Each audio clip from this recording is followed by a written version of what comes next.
Sa lakas ng hangin, natuklap ang ilang bubong ng Leserio Antiporda Senior National High School sa Bugey, Cagayan. Malakas din ang hangin kaya maalon sa bayan ng Santa Ana.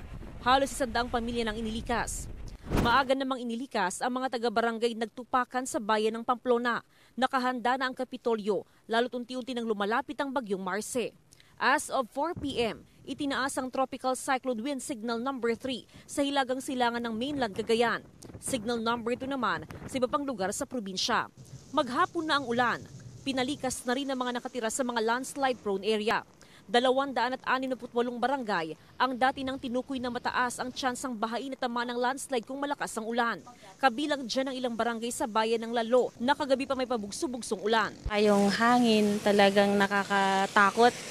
Saka yung ulan, malakas po talaga. Tulong-tulong naman ang ilang taga-barangay Balatubat, Camiguin sa Calayan Island na ilagay sa mas ligtas na lugar ang kanilang mga bangka. Bawal nang maglayag, mangisda o maglangoy sa dagat. Habang ang taas ng Cagayan River nasa 3.8 meter na, malapit sa 4 meters na alert level.